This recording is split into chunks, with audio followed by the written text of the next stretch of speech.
Hello mga kawawmat, in this video lesson, we will answer one of the problem regarding problem solving involving salary, wage, and commission. So problem number one, a nurse in a private hospital has an annual salary of 422,400. She works 22 days each month, 8 hours per day. This week, she worked 3 hours of regular overtime on Tuesday and 4 hours of night shift work between 10 p.m.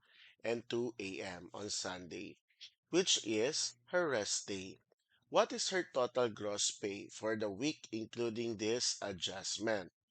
So first, we will answer. Okay, we're going to answer the following questions.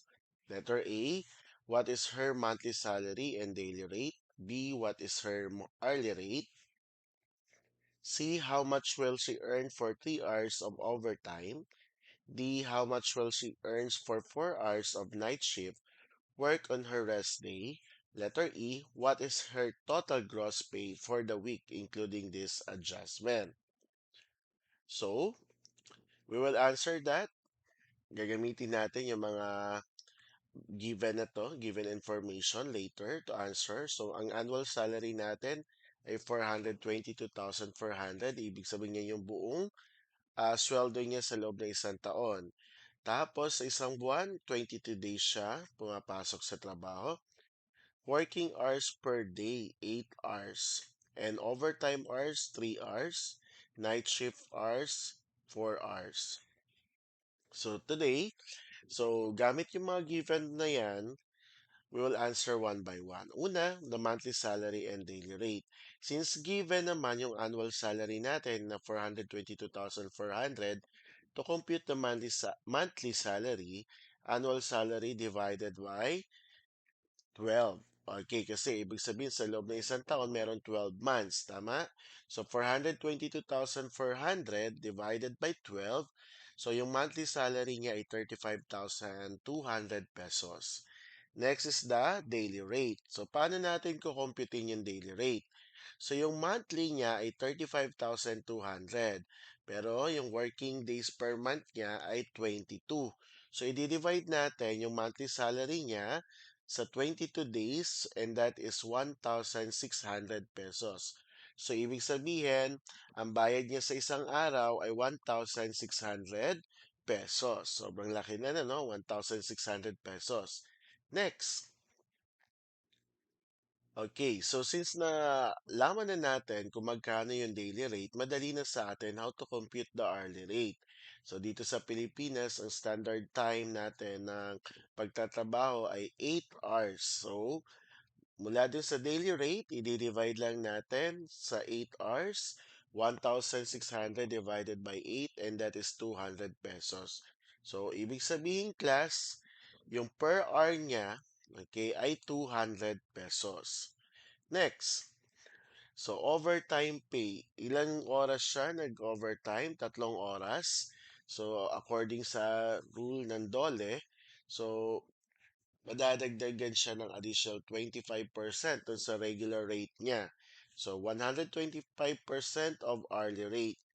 So, 200, kasi 200 yung per hour niya, times 1.25 is equal to 2. Ang 1.25, ito yung 125%, ha.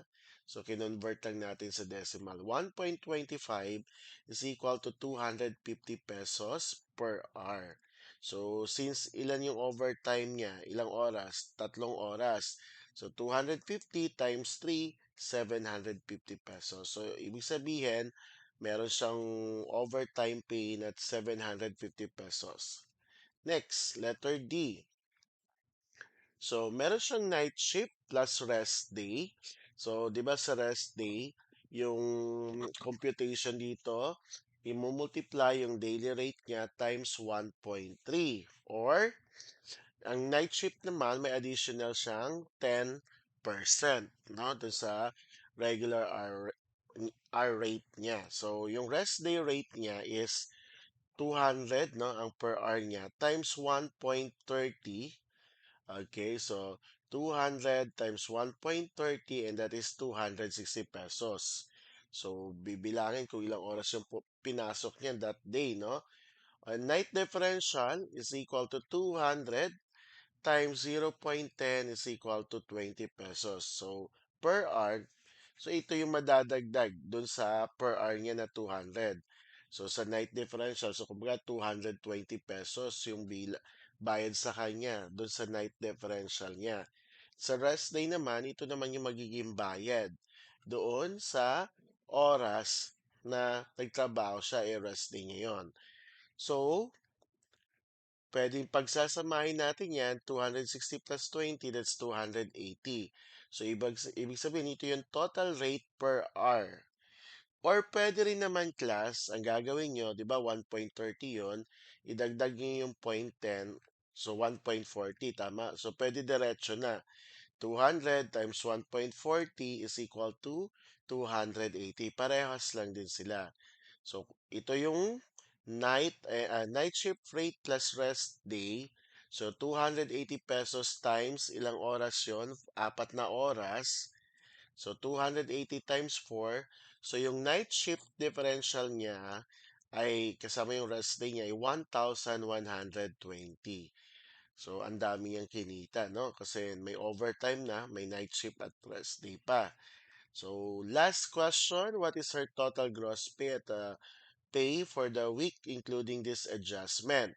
So, add lang natin. So, ang regular muna niya, computin natin yung regular weekly pay niya. So, 40 hours. Tama ba? Okay, so, since ano naman to, no? 5 araw sa isang linggo. So, yung 1,600, saan galing yung 1,600 na yan? Okay, from the daily rate. So, yung daily rate natin is 1,600. Sa isang linggo, may 5 araw siyang pasok. So, that will be 1,600 times 5, so 8,000. So, ito yung basic, parang regular, base weekly salary niya, yung 8,000 pesos. So, idadagdag mo pa dyan yung overtime pay niya. Okay, 8,000 plus yung overtime pay niya na 750 plus yung night shift plus rest day na 1,120. So, sa buong linggo, ito yung kikitain niya, 9,870.